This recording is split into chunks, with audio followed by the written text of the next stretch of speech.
nk'uko mubibona no munsi turi kumwe n'umwigeme yaje aberewe cyane, akaba asa neza nk'uko namwe musanzwe mubibona, yambaye akajipo keza, agashati keza n'agasaha keza, urabona yasokoje neza, bigaragare ko adufitiye gishasha. Reka tumuhe ikaze atuyagire ibyo bishasha tubona bibogaboga bimutembamwo, urabibona ko ashaka kubiserura nyene nk'umuntu adufitiye nyene gishasha. Reka tumuhe ikaze atwidondore, yongera tubwire ivyo bishasha vyo kuri uyu munsi. Ikaze ni ryawe.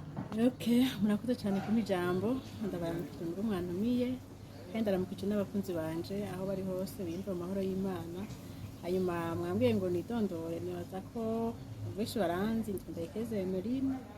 Hanyuma nkaba nsanzwe ndiko ndafasha abantu bose bo mu Burundi cyangwa mu bindi bihugu bamenye ko gukoresha internet ari byiza cyane kandi bituma umuntu aronka amafaranga. Narabwiye mu buryo bwo gukoresha internet bakayishyura amafaranga ari iwacu cyangwa bagakoresha ifaranga nkoranabuhanga.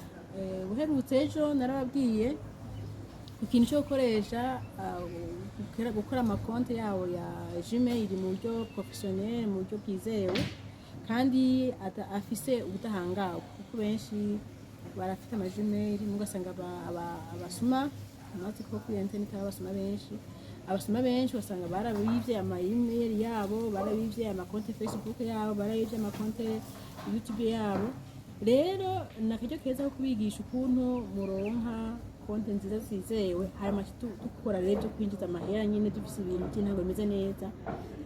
Hanyuma nanabemereye no gukora amabanki digital yanyu, mwobikamwo amafaranga nkoranabuhanga, mugashobora no kuyahindura amafaranga y'amarundi y'iwacu, nimba uja gusuma ugasuma, nimba hari ikindi kintu ukora. Ariko no musi rero agomba manza ndabasigurire mbega ifaranga nkoranabuhanga ni iki, rimeze gute. Ifaranga nkoranabuhanga ni amafaranga aba yarabayeho. Sinzi nk'abantu bakunda gukora ibya mining, sinzi abantu ngeze kuvuga ngo mining nka mining P cyangwa ibindi bintu, n'ibiceri bikoreshwa mu buryo bwo kwisi yose. Ugashobora kugura ikintu mu kindi gihugu kanaka, hanyuma no kigurisha, amafaranga agaca yinjira muri ya konti yawe banki ya digital nzo wagengene mushobora kuyikreya, hanyuma ukashaka kuyahindura mu marundi iwacu y'amarundi dufise, hanyuma ukayakoresha icyo ugomba cyose. Ni muri ubwo buryo rero no kwigisha yuko ifaranga nkoranabuhanga rizodufasha kugura no kugurisha ikintu, hanyuma no kugura no kugurisha, hanyuma no guhindura amafaranga y'iwacu dukoresha.